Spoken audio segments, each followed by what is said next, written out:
Hello,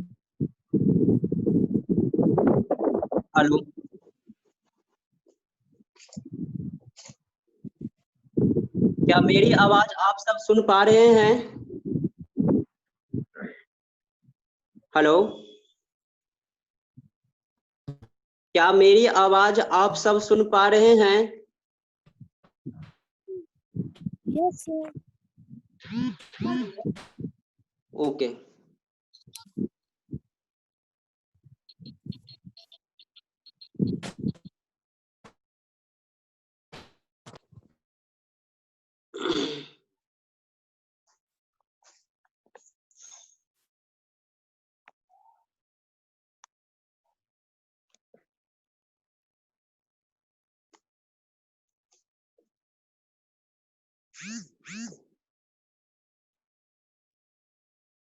good afternoon my dear students.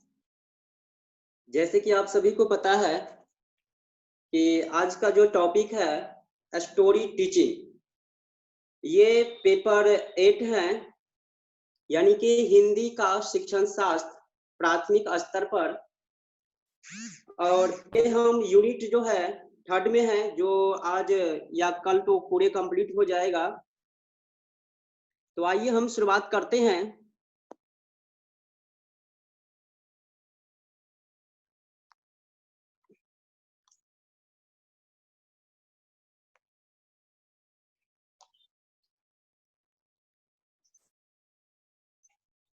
सबसे पहले हम जानते हैं कि हिंदी शिक्षण जो है, उनसे पहले हम हिंदी कहानी का उद्भव और विकास कैसे हुआ इसके बारे में जानते हैं।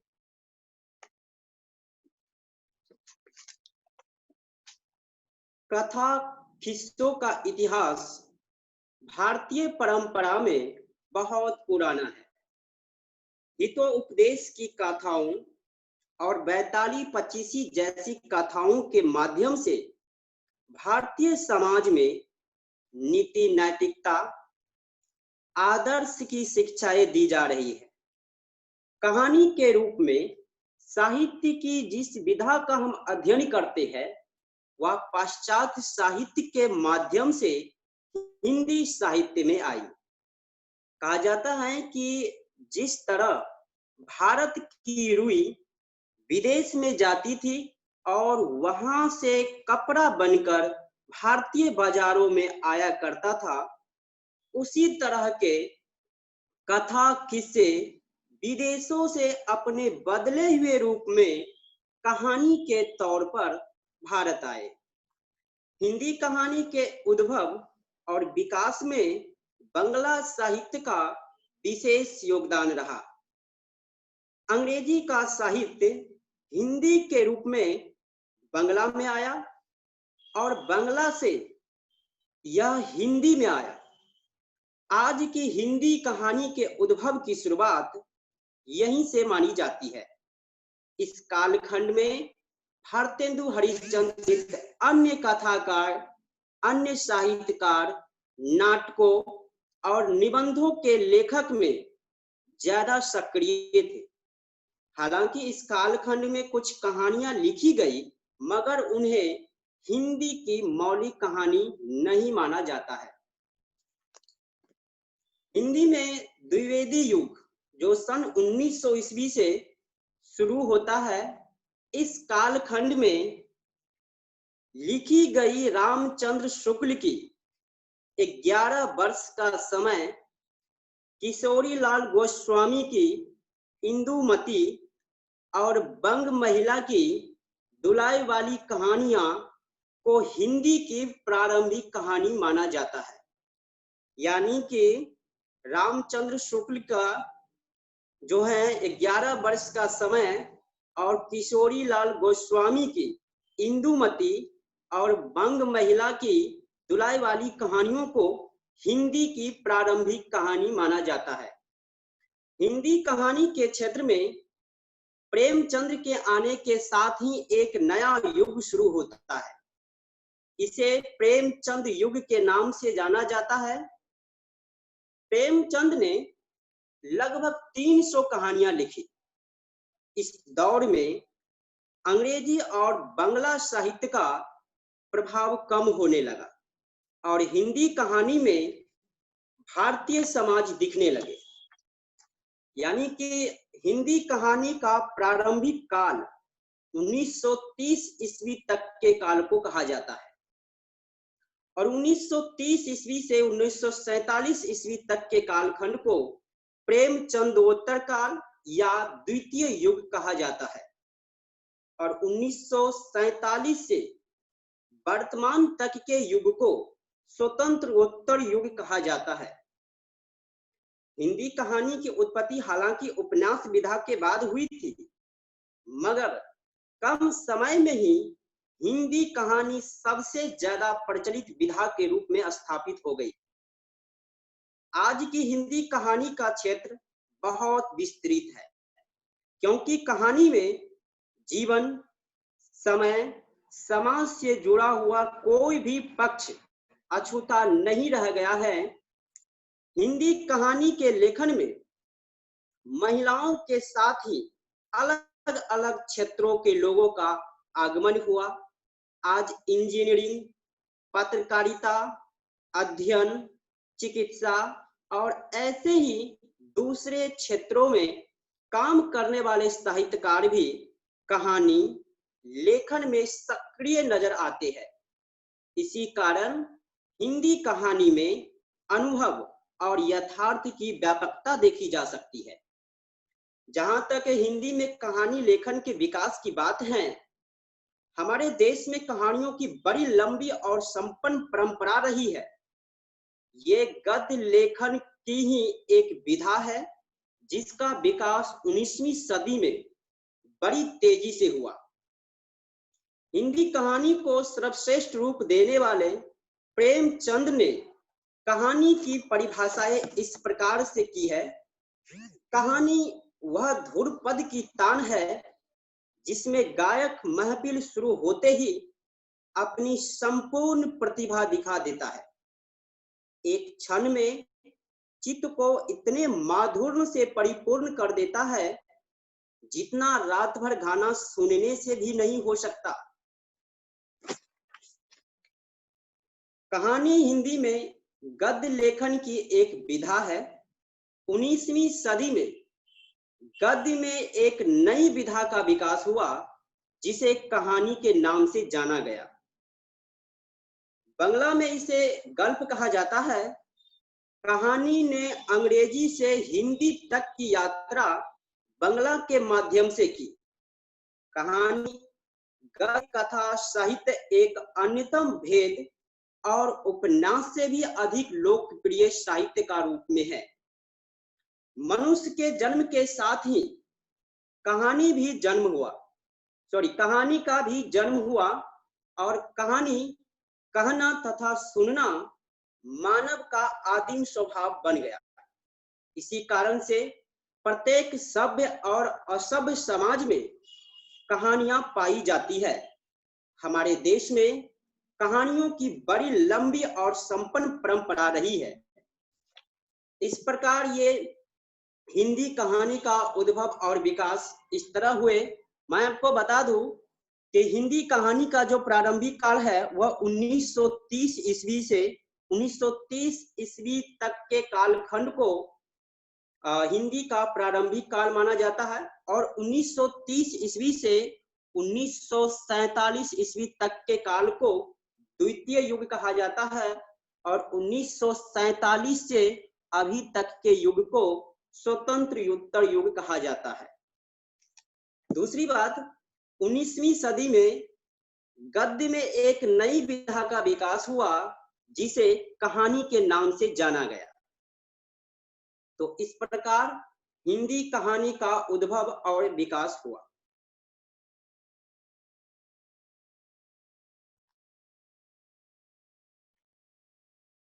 आइए अब देखते हैं हिंदी की कहानी की भूमिका।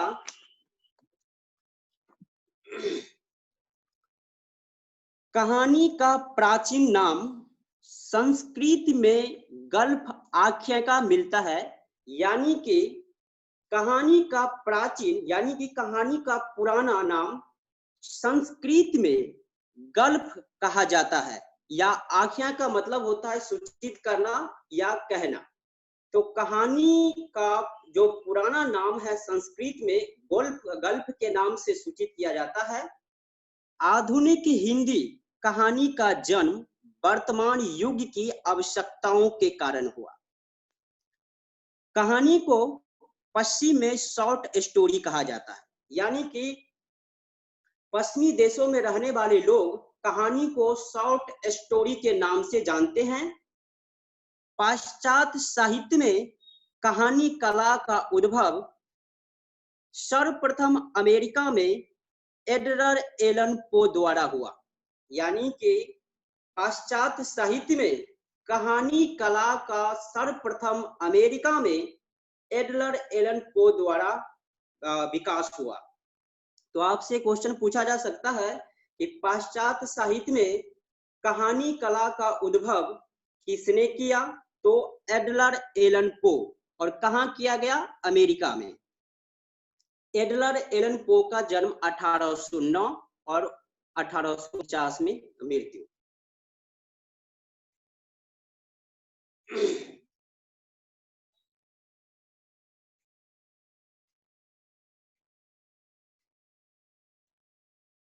हिंदी में द्विवेदी युग सन 1900 ईस्वी से शुरू होता है। हिंदी में द्विवेदी युग सन 1900 ईस्वी से शुरू होता है।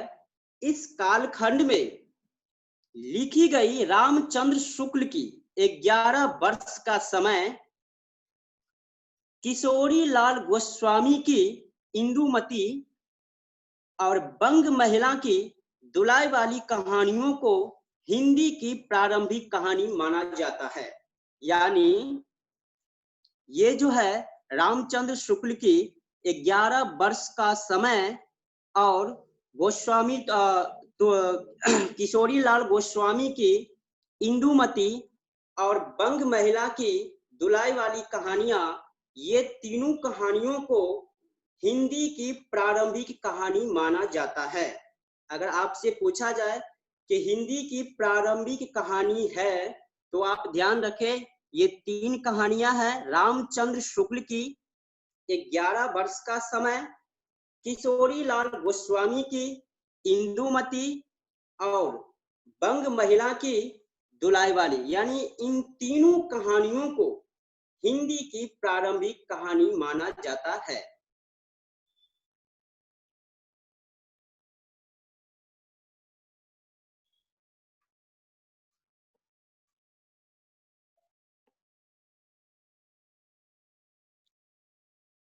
हिंदी गद्य का जन्म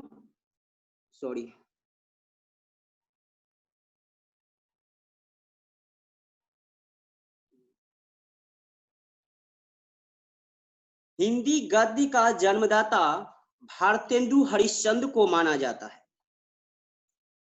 जैसे कि मैंने आपको बताया था कि हिंदी का पिता भारतेंदु हरिश्चंद्र को माना जाता है और हिंदी व्याकरण का पिता आचार्य रामचंद्र शुक्ल को।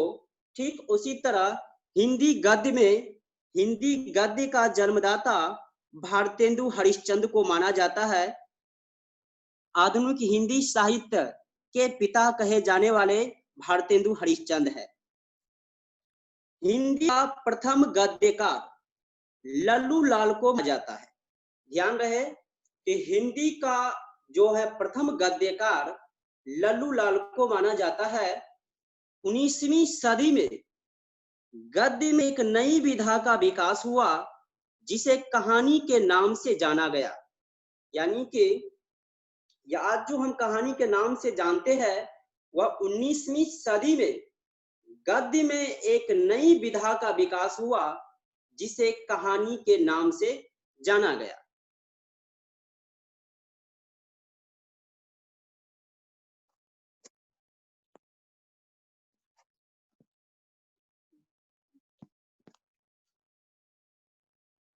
प्रेमचंद जी कहानी को गल्फ के नाम से पुकारा है।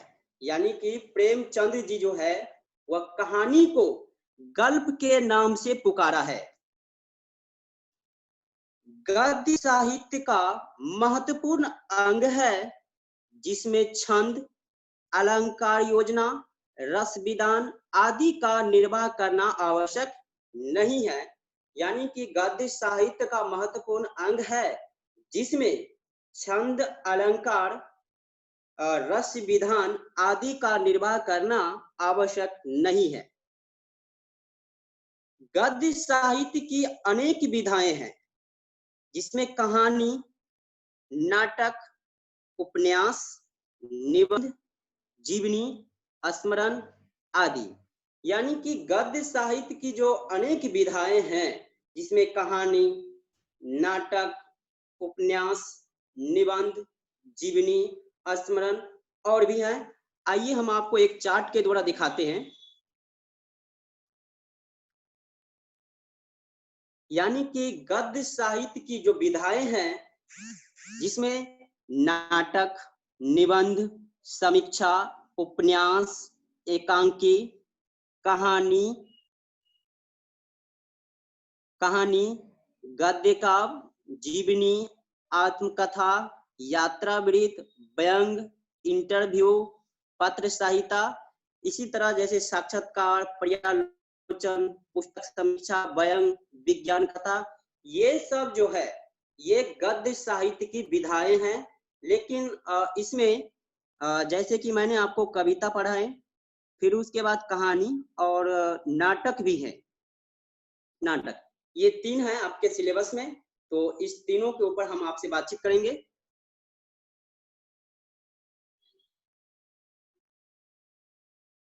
यानी कि गद्य साहित्य की जो अनेक विधाएं, उसमें कहानी भी है, नाटक भी है, उपन्यास है, निबंध है, जीवनी है, स्मरण है आदि और है। गद्य शिक्षण प्रायः कक्षा 3 से प्रारंभ की जाती है। यानी कि गद्य शिक्षण जो है प्रायः कक्षा 3 से प्रारंभ की जाती है। आप एक चीज को आप याद रखें। नेक्स्ट है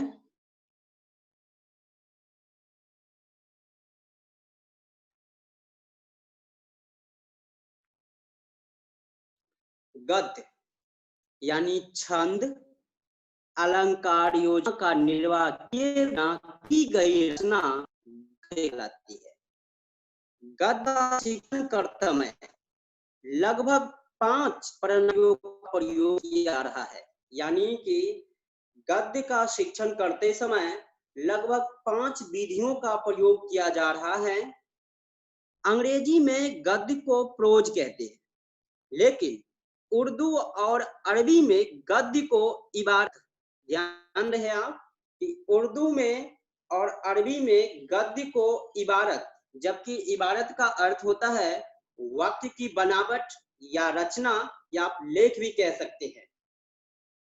जिस तरह अंग्रेजी में गद्य को प्रोज कहते हैं, उसी तरह उर्दू और अरबी में गद्य को इबारत, इबारत का अर्थ होता है वाक्य की बनावट, या आप रचना भी कह सकते हैं या लेख भी। या नज्म का उल्टा, नज्म का अर्थ होता है कविता, या आप पद भी कह सकते हैं। यानी कि जिस तरह अंग्रेजी में गद्य को प्रोज कहते हैं, उसी तरह उर्दू और अरबी में गद्य को इबारत, यानी कि वाक्य की बनावट या रचना या लेख, या नज्म, नज्म का अर्थ होता है कविता या पद्य, तो नज्म का उल्टा कहा गया है।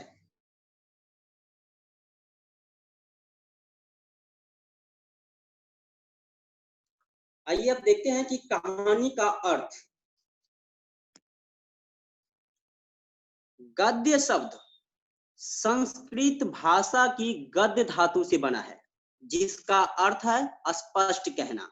यानी कि कहानी का अर्थ अगर हम देखें तो गद्य शब्द संस्कृत भाषा की गद्य धातु से बना है, जिसका अर्थ होता है स्पष्ट कहना।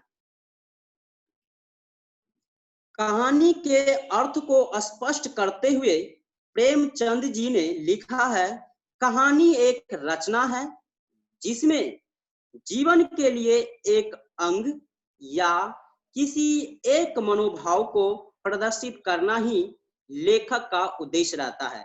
ऐसा मानना प्रेमचंद जी का है कि कहानी एक रचना है जिसमें जीवन के लिए एक अंग या किसी एक मनोभाव को प्रदर्शित करना ही लेखक का उद्देश्य रहता है। हिंदी में कहानी के लिए गल्प, लघु कथा और कथा आदि शब्द भी प्रयुक्त होते हैं। यानी कि हिंदी में कहानी के लिए हम गल्प या कथा या लघु कथा आदि शब्द भी प्रयुक्त होते हैं।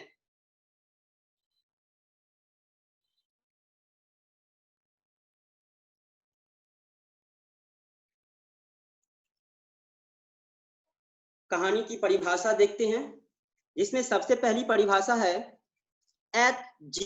वेल्स। H.G. वेल्स के अनुसार कोई मूर्खात्मक रचना जो सरलता से 20 मिनट में पढ़ी जा सकती है वह कहानी है। यानी कि H.G. वेल्स के अनुसार कोई भी मधुर कथात्मक रचना जो सरलता से 20 मिनट में पढ़ी जा सकती है वह कहानी है। फिर नेक्स्ट परिभाषा है T.L. मेसन। कहानी में संघर्ष या द्वंद्व प्रधान होता है। यानी कि कहानी में संघर्ष यानी कि टकराव प्रधान होता है, ऐसा मानना T.L. मेसन का है कि कहानी में संघर्ष या द्वंद्व प्रधान होता है। फिर नेक्स्ट है एलन पो। लघु कथा एक ऐसा आख्यान है जो इतना छोटा होता है कि एक ही बैठक में पूरा पढ़ा जा सके, वह कहानी है। ऐसा मानना एलन पो का है। नेक्स्ट है प्रेमचंद। प्रेमचंद कहानी को गमले में लगा फूल का पौधा बता है। बहुत महत्वपूर्ण परिभाषा है ये प्रेमचंद के द्वारा कि कहानी को गमले में लगा फूल का पौधा बताया है। ये कई बार पूछे भी गए हैं क्वेश्चन, तो आप याद रखें। तो इस प्रकार यानी कि H.G. वेल्स के अनुसार था कि कोई भी मधुर कथात्मक रचना जो सरलता से 20 मिनट में पढ़ी जा सकती है वह कहानी है। फिर T.L. मेसन के अनुसार है कहानी में संघर्ष यानी कि कहानी में संघर्ष या द्वंद्व प्रधान होता है, जबकि एलन पो के अनुसार लघु कथा एक ऐसा आख्यान है जो इतना छोटा होता कि एक ही बैठक में पूरा पढ़ा जा सकता है, तो वह कहानी है। और प्रेमचंद जी कहानी को गमले में लगा फूल का पौधा बताया है। आइए देखते हैं कहानी के प्रकार। कहानी के 3 प्रकार होते हैं, जिसमें पहला है वास्तविक कहानी, दूसरा है काल्पनिक कहानी और तीसरा है पौराणिक कहानी। यानी कि वास्तविक कहानी, कहानी के 3 प्रकार। यानी कि वास्तविक कहानी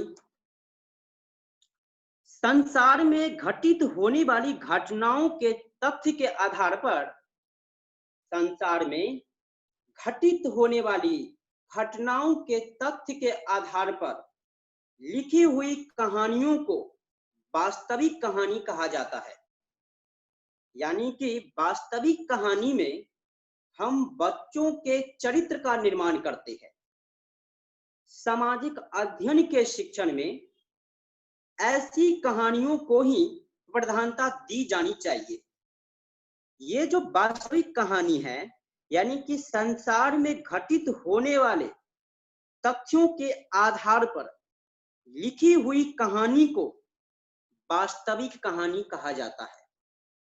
वास्तविक कहानी में हम बच्चों के चरित्र का निर्माण करते हैं।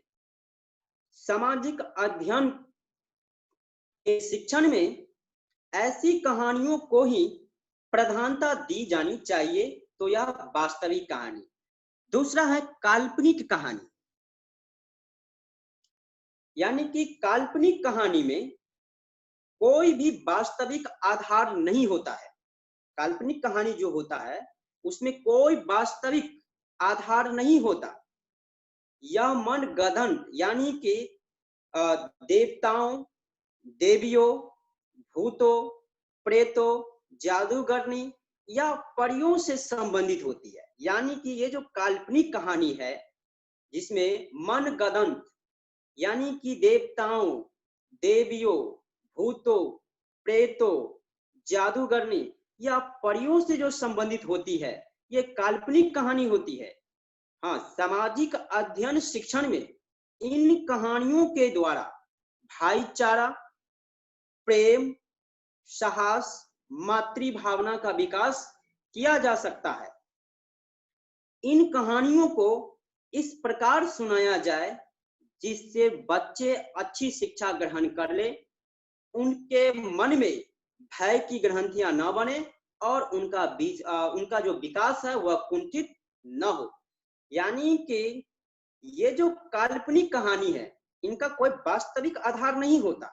हाँ, यह मन गढ़ंत यानी कि जो देवताओं, देवियों, भूतों, प्रेतों, जादूगरनी या परियों से जो संबंधित होती है वह काल्पनिक कहानी है। सामाजिक अध्ययन शिक्षण में इन कहानियों के द्वारा भाईचारा, प्रेम, साहस, मातृभावना का विकास किया जा सकता है। फिर तीसरा है पौराणिक कहानी। यानी कि पौराणिक कथाएं ऐतिहासिक तथ्यों पर आधारित होती है जो आंशिक रूप में सत्य होती है, परंतु उसकी शुद्धता के लिए विवरण उपलब्ध नहीं हो पाता है। प्राथमिक और जूनियर स्तर पर इस प्रकार की कहानियों को सुनाया जा सकता है।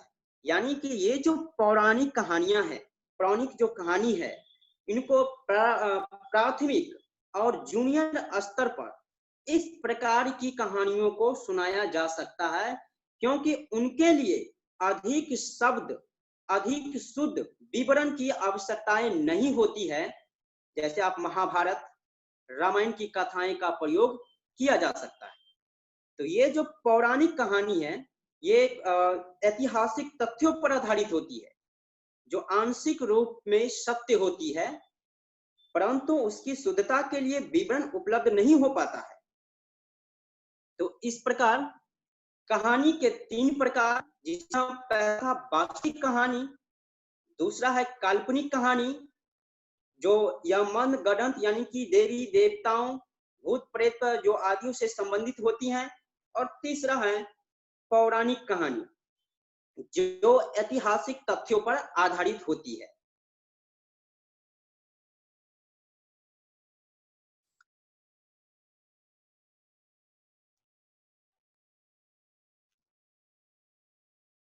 फिर नेक्स्ट है हिंदी कहानी की शिक्षण विधियां। हिंदी कहानी की शिक्षण विधियां, तो हिंदी कहानी की जो शिक्षण विधियां हैं, कहानी विधि है, यानी कि शिक्षण कहानी की सर्वश्रेष्ठ जो विधि है। हिंदी कहानी की शिक्षण विधियां कहानी विधि है, कहानी शिक्षण की सर्वश्रेष्ठ विधि। अगर आपसे इस तरह से क्वेश्चन पूछा जाए कि कहानी शिक्षण की सर्वश्रेष्ठ विधि है तो कहानी विधि। हाँ, कहानी शिक्षण की विधियां को तीन भागों में बांटे गए हैं, तीन रूपों में बांटे गए हैं, जिसमें पहला है कहानी कथन विधि, दूसरा है चित्र कहानी विधि और तीसरा है अधूरी पूर्ति कहानी विधि। यानी कि कहानी शिक्षण की सर्वश्रेष्ठ विधि जो है वह है कहानी विधि।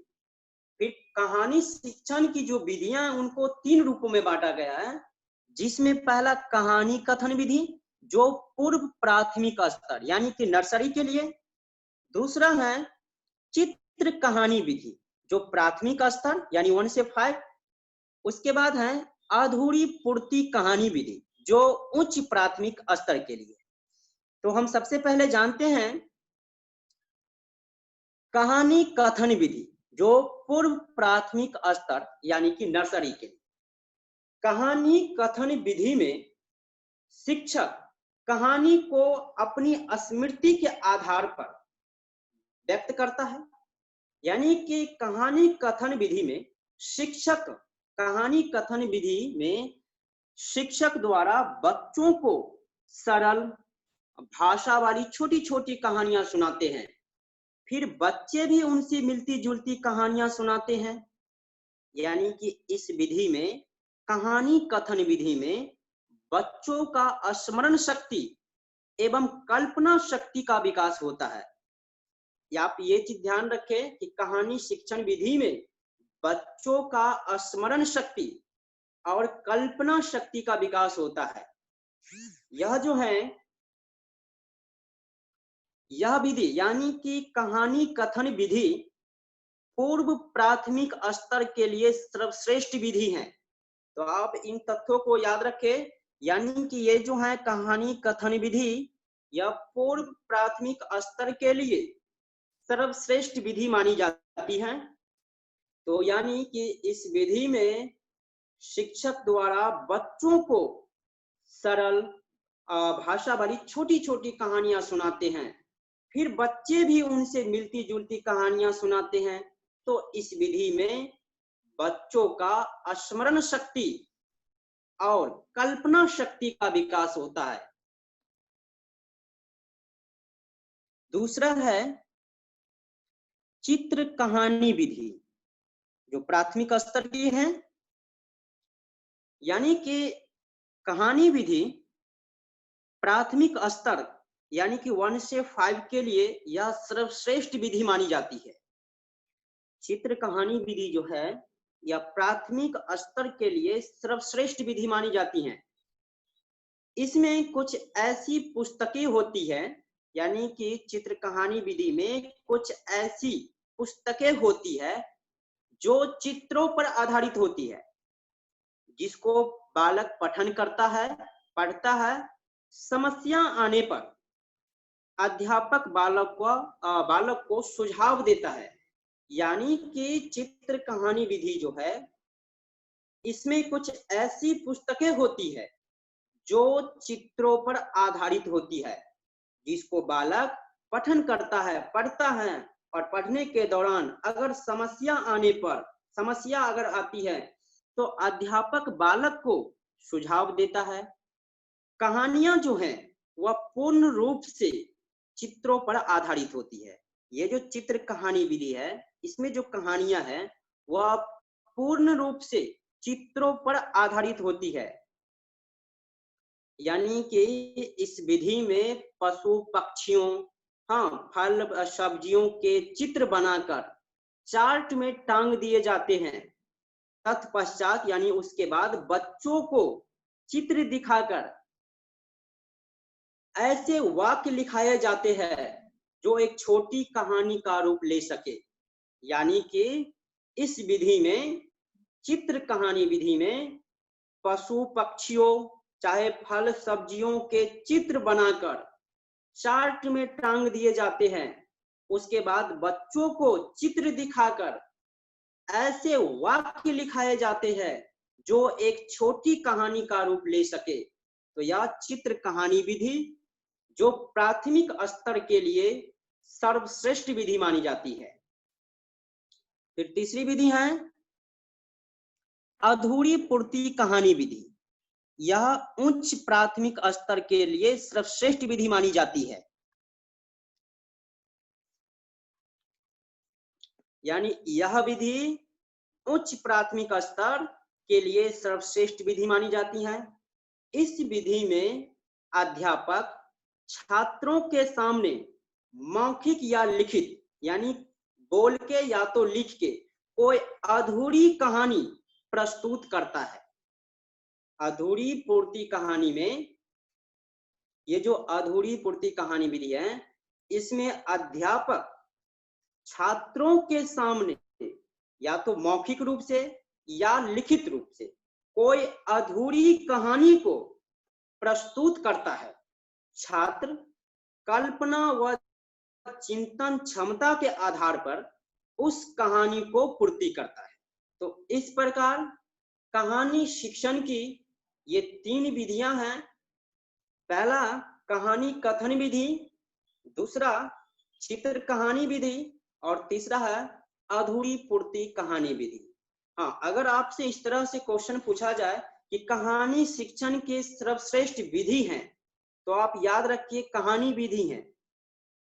कहानी शिक्षण की सर्वश्रेष्ठ विधि कहानी विधि, लेकिन कहानी शिक्षण विधि के जो है वह 3 रूप है, जिसमें पहला है कहानी कथन विधि, चित्र कहानी विधि और अधूरी पूर्ति कहानी विधि। यानी कि कहानी कथन विधि पूर्व प्राथमिक स्तर के लिए, जिसे हम नर्सरी कहते हैं, और दूसरा है चित्र कहानी विधि जो प्राथमिक स्तर के लिए सर्वश्रेष्ठ मानी जाती है, और तीसरा है अधूरी पूर्ति कहानी विधि जो उच्च प्राथमिक स्तर के लिए सर्वश्रेष्ठ विधि मानी जाती है। तो इस प्रकार कहानी शिक्षण की विधियां ये 3 हैं। नेक्स्ट, कहानी शिक्षण के उद्देश्य क्या है? आइए, कहानी शिक्षण के जो उद्देश्य है उसमें सबसे पहला उद्देश्य है शब्द भंडार की वृद्धि करना। शब्द भंडार की वृद्धि करना कहानी शिक्षण के उद्देश्य है। फिर दूसरा है संक्षिप्त जीवनी लिख सकना, यानी कि शॉर्ट में, यानी छोटे छोटे रूपों में किसी की जीवनी लिखना। दूसरा यह भी उद्देश्य था कि संक्षिप्त जीवनी लिख सकना। तीसरा है लेखन में सृजनात्मकता व मौलिकता का विकास करना, तो यह भी कहानी शिक्षण का एक उद्देश्य है। चौथा है विराम चिन्हों का सही प्रयोग करना, यानी कि विराम चिन्हों का सही प्रयोग करना भी कहानी शिक्षण के एक उद्देश्य है। पांचवा है देखी हुई घटनाओं का वर्णन करना, यानी कहानी के अंतर्गत, यानी कि देखी हुई घटनाओं का वर्णन करना, यह भी कहानी शिक्षण का एक उद्देश्य है। फिर 6 है छात्रों को वाचन एवं पढ़ने में निपुण बनाना, यानी कि छात्रों को बोलने और पढ़ने में निपुण यानी कि प्रवीण बनाना, यह भी कहानी शिक्षण का एक उद्देश्य है। फिर 7वां है शब्दों को प्रभावशाली प्रयोग करना, यानी कि कहानियों में जो है कभी कभी शब्दों का प्रभावशाली प्रयोग करना, जो शब्द होते हैं वह प्रभावशाली प्रयोग करना, तो यह भी कहानी शिक्षण का एक उद्देश्य है।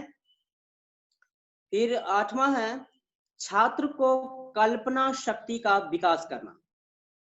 छात्रों को कल्पना शक्ति का विकास करना, तो यह भी कहानी शिक्षण के उद्देश्य है। तो इस प्रकार कहानी शिक्षण के ये 8 उद्देश्य हैं। शब्द भंडार की वृद्धि करना, संक्षिप्त जीवनी लिख सकना, लेखन में सृजनात्मकता व मौलिकता का विकास करना, विराम चिन्हों का सही प्रयोग करना और देखी हुई घटनाओं का वर्णन करना। फिर नेक्स्ट है छात्रों को वाचन और पठन में निपुण बनाना और शब्दों का प्रभावशाली प्रयोग करना, और लास्ट है छात्रों को कल्पना शक्ति का विकास करना। तो इस प्रकार कहानी शिक्षण का यह उद्देश्य है।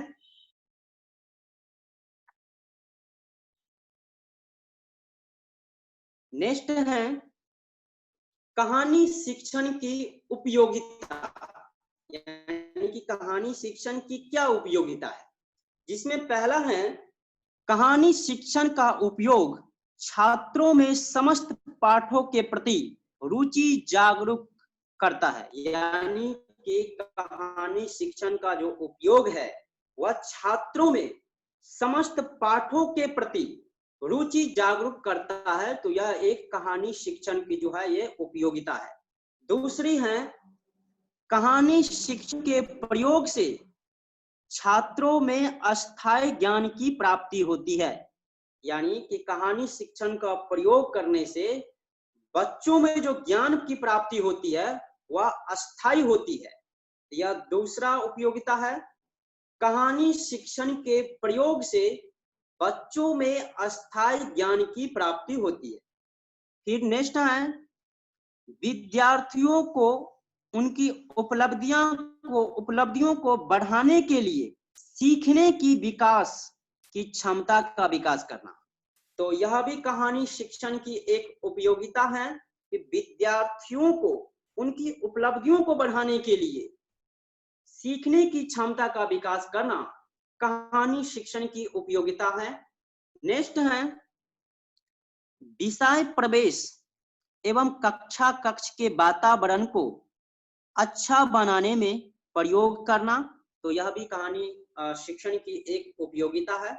और लास्ट है मंद एवं तीव्र सभी प्रकार के बच्चों में शिक्षा के प्रति जागरूकता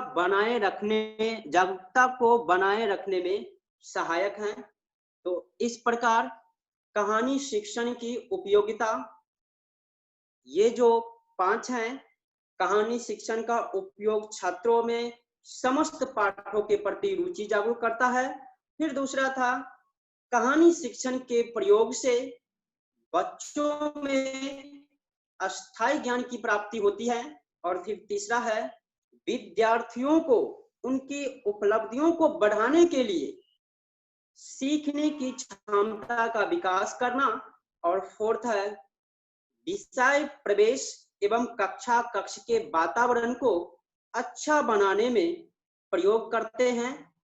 और पांचवा है मंद एवं तीव्र सभी प्रकार के बच्चों में शिक्षा के प्रति जागरूकता को बनाए रखने में सहायक है। तो इस प्रकार कहानी शिक्षण की उपयोगिता। नेक्स्ट है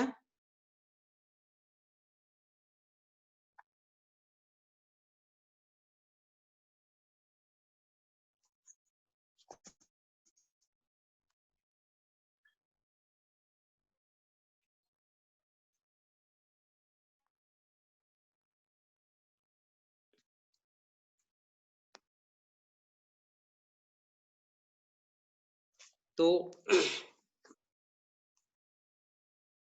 आज यहीं तक, इसके बाद कल पढ़ाएंगे आपको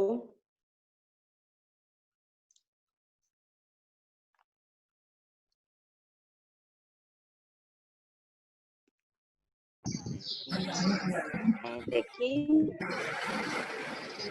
बताइए। आप किसी को किसी भी प्रकार के अगर प्रश्न पूछना है तो आ सकते हैं।